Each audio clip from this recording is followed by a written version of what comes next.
CatSynth TV. Hey everybody, CatSynth TV, and today we are looking at the Stylophone Gen R-8, a limited edition analog synthesizer that builds upon the original Stylophone. We're going to go through most of its features, including external Eurorack connectivity. Of course, we all know the original Stylophone, a pocket electronic organ that could be played with a stylus. The original version was made from 1968 to 1975 by the British company Dubrek and was used by such luminaries as David Bowie and Kraftwerk. In 2007, Dubrek introduced the Stylophone S1, a modern update of the original, which included multiple oscillator types. We demoed the S1 a little while back, and we'll put a link to that video above and in the description below. From there, Dubrek introduced additional models that added more features to the original. The stylish S2 added a second oscillator and sub-oscillators, along with a state variable analog filter and an LFO. These features made the S2 a full-on analog subtractive synth. The Gen X1 added more LFO controls, an envelope, and analog delay. The Gen R-8, which was released in 2019, builds upon the S2 and Gen X1 with new features like a sequencer and a bespoke drive circuit, as well as modular inputs and outputs to connect with Eurorack modules, and a significantly larger metal case with a 3-octave touchplate keyboard. Only 500 or so Gen R-8s were made, so they were rather rare. We are fortunate to have number 7 of 500 here at CatSynth HQ. I featured the Gen R-8 on the track Merp Friend from the EP of the same name. The layout of the Gen R-8 should be relatively familiar to anyone who has used analog subtractive synthesizers. Above the keyboard we have the oscillators, the filter, modulation sources such as an LFO and envelope, a delay effect, a sequencer, and an overdrive. The overdrive, which uses a bespoke circuit, has a great and distinctive tone, and I tend to leave it all the way up when I use this instrument, to the point where I often forget that I turned it on.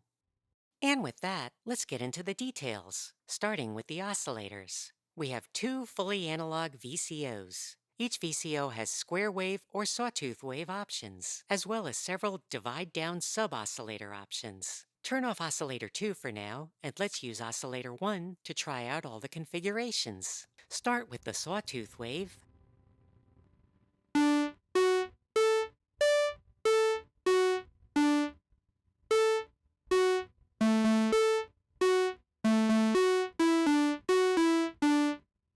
We can add a divide-down sub-oscillator 1 octave below.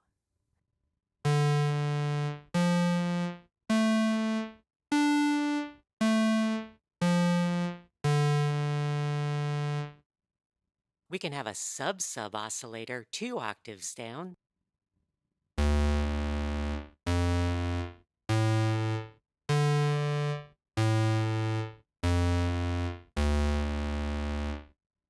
And both the sub and the sub-sub oscillators at the same time.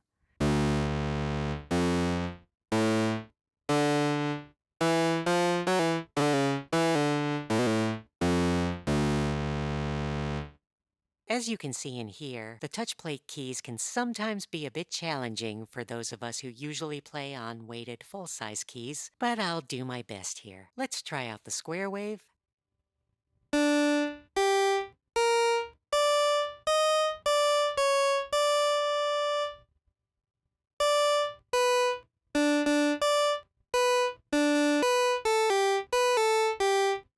Similar to the sawtooth, we have a sub-oscillator 1 octave down.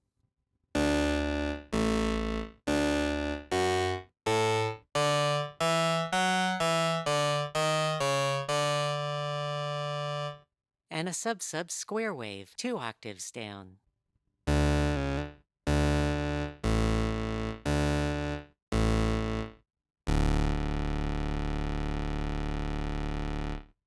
Back to the 1 octave sub. And now let's bring in Oscillator 2. Set it to sawtooth, and now we'll need to tune it a bit.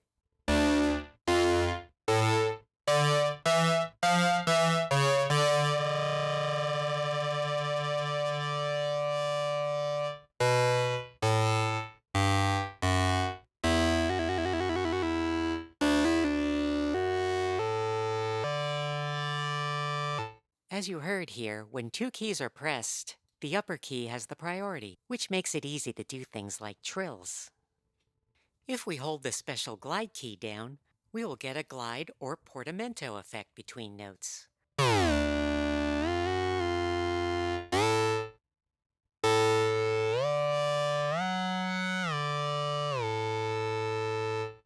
We can change the speed of the glide.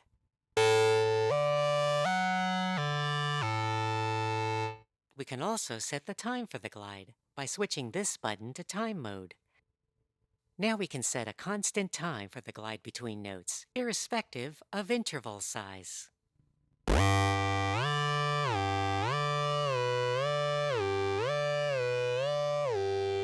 Longer time?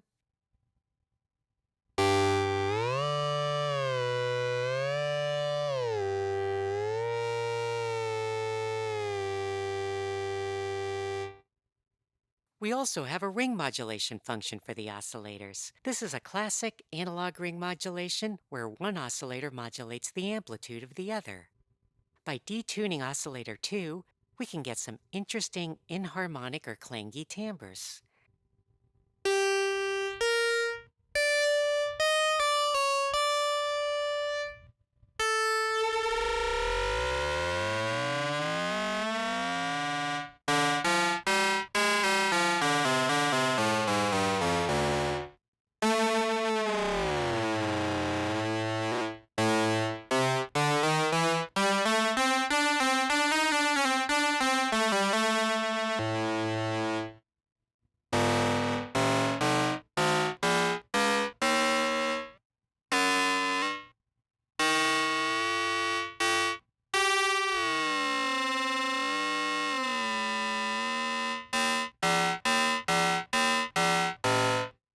And we have oscillator sync. This is classic hard sync where the duty cycle of one oscillator resets the duty cycle of the other to create more complex waveforms. If we detune oscillator 2, we'll get some interesting stepping effects as it tries to latch onto the harmonics of oscillator 1.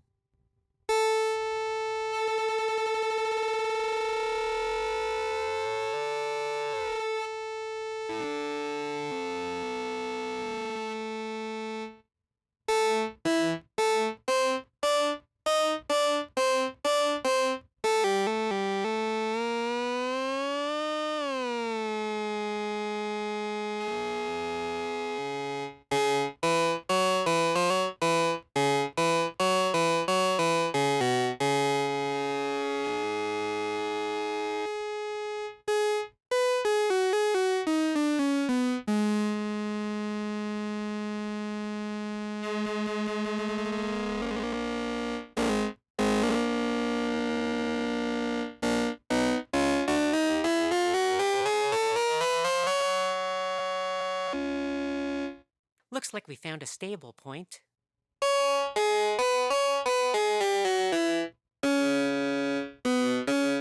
Switch oscillator 1 to sawtooth.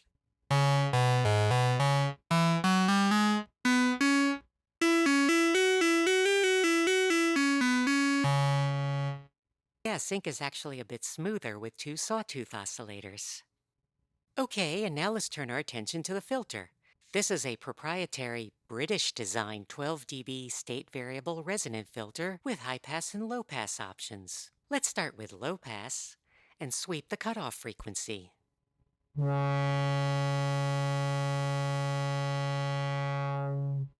Turn up the resonance.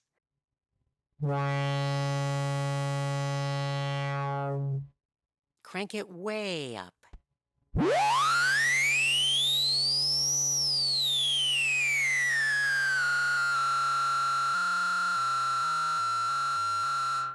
As you can hear, the filter self-oscillates. We don't have a keyboard tracking function, so we can't really play the self-oscillation from the keyboard. But with the cutoff knob, we can get some really crunchy sounds, especially with the drive turned all the way up.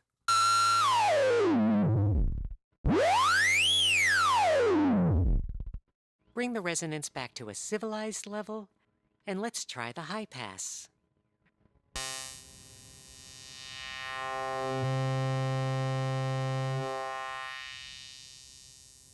Turn up the resonance.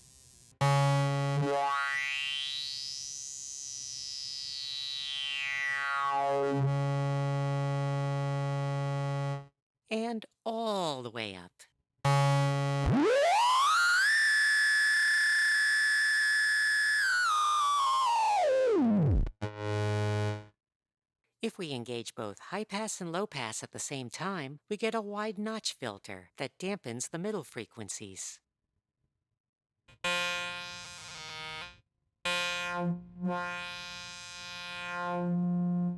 Turn up the resonance.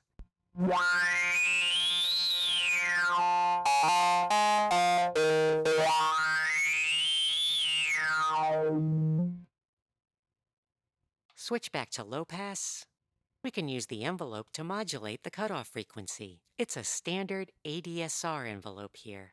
Let's try adjusting it.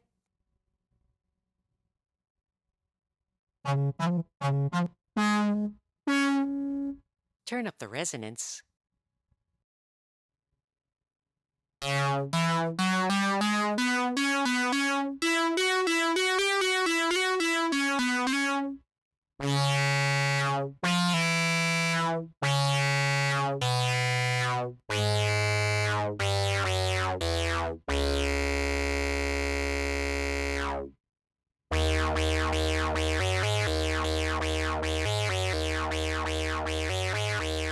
Yeah, this can make a nice squelchy bass.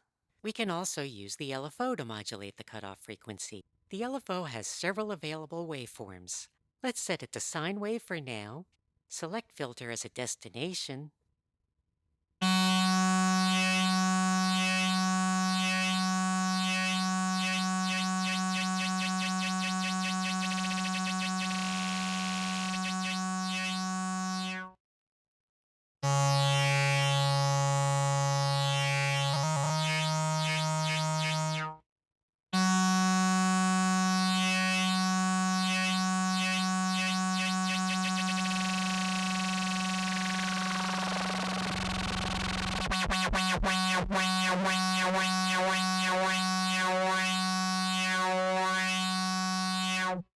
Try some of the other LFO wave shapes. Triangle.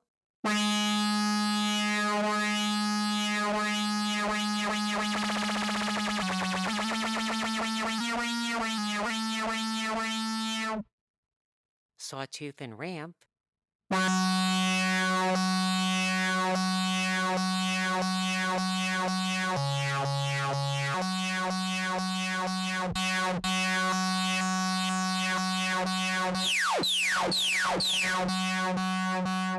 Square.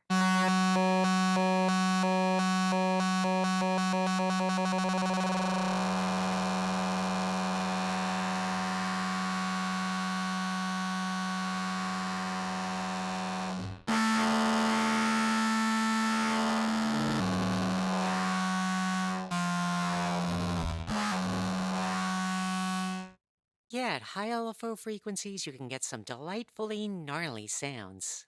We have a narrow pulse, which is a less common LFO waveform.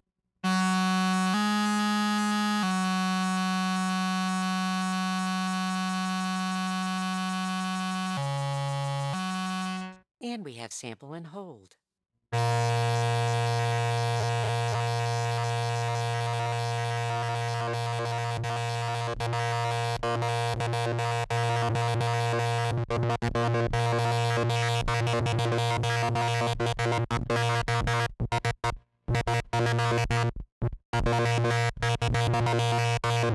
We can of course also apply the LFO to the oscillators. First, let's turn off sync and tune oscillator 2 in the filter.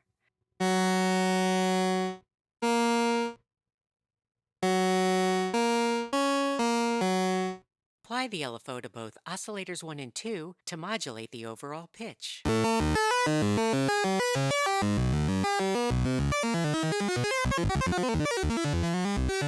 Try the narrow pulse LFO.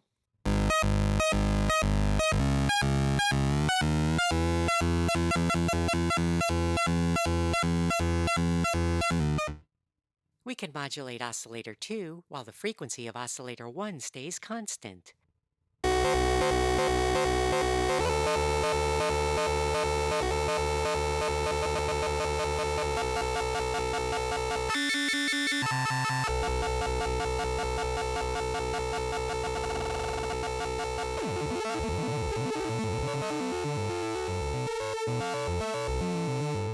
Pretty cool.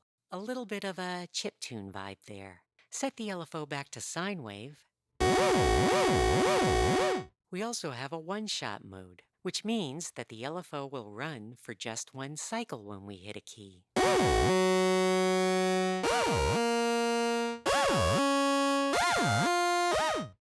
Okay, let's adjust the oscillators and filter again.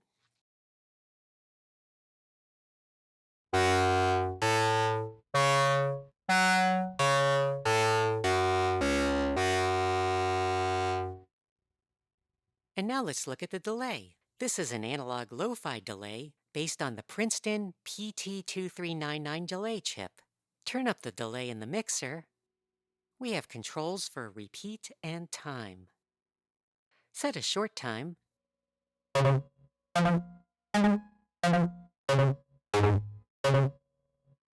Increase the delay time.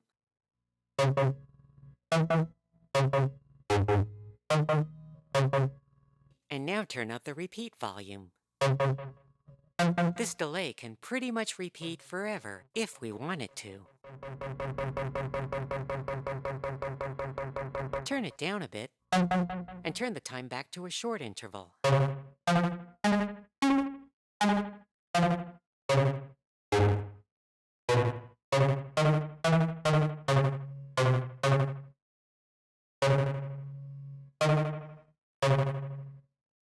Now, before we continue, I'd like to ask you to please support this channel so that we may bring you more synthesizer and other cultural content regularly. Links to our merch store, Patreon, and Ko-Fi are in the description below. And if you like what you see, please give us a thumbs up, share with your friends, and maybe even a super thanks. Turn down the delay. And let's look at the sequencer. This is a step sequencer that can store up to 8 patterns, and each pattern can have up to 16 steps. We can select patterns and vary the speed while the sequencer is playing. Let's try it now.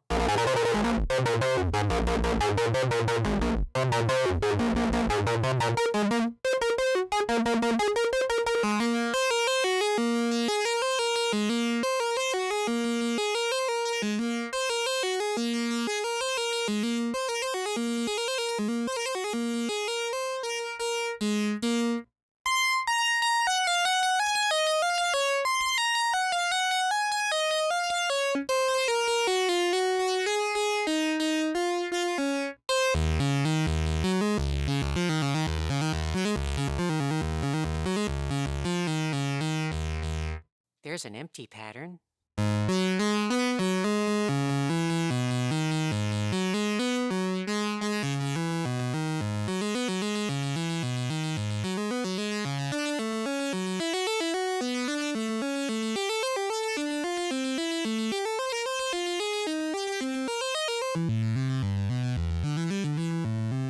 Go back to one of the empty pattern memory slots. We can record a new pattern into this slot using the record function. This is a step record that will advance to the next step each time we play a note.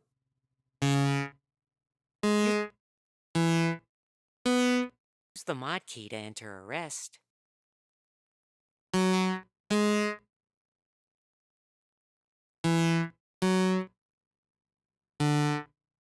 And now let's play what we have.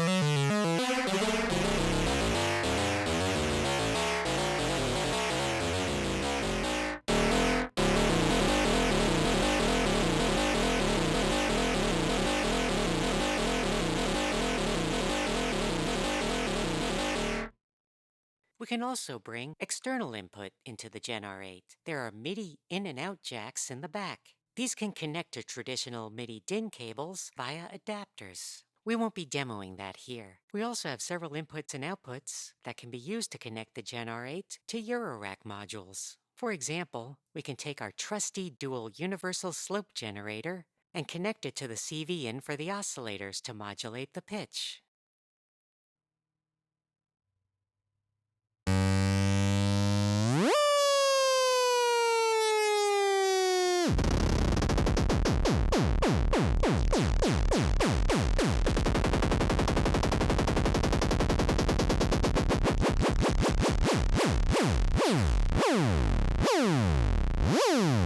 We can have the slope generator modulate the pulse width of oscillator 1 when it's set to a square wave as it is now.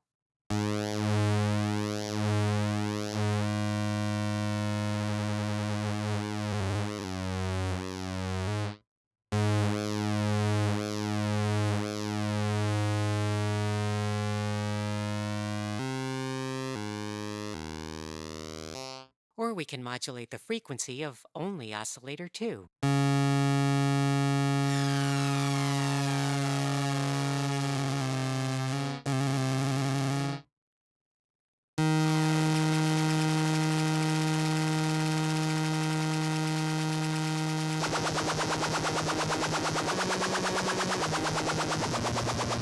This should be interesting with ring modulation.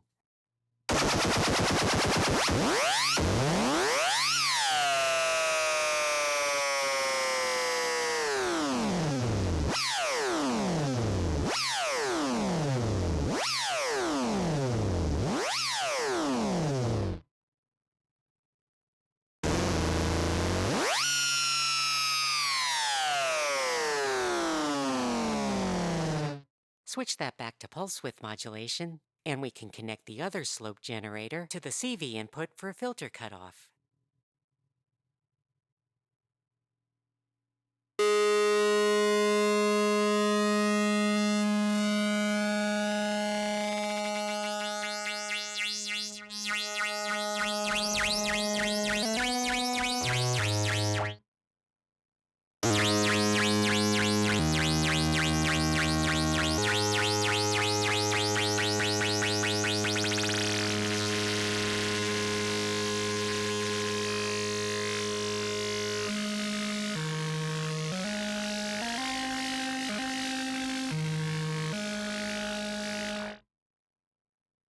We can even control the delay time externally. Let's try that.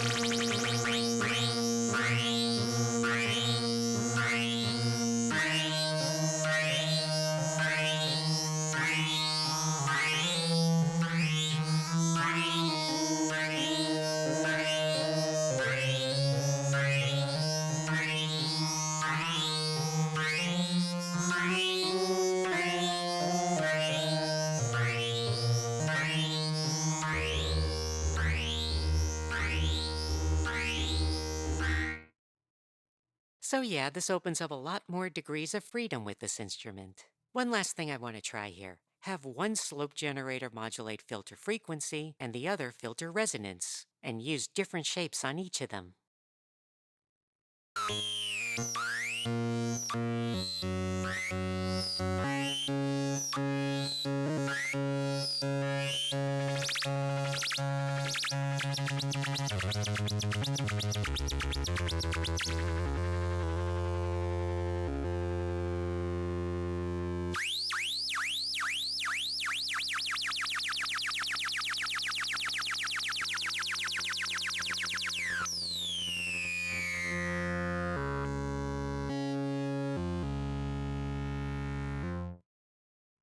We hope that you've enjoyed this wild little demo of the Stylophone Gen R-8. To find out more, please visit stylophone.com and check out the description below this video. Thanks for watching, and please subscribe to CatSynth TV.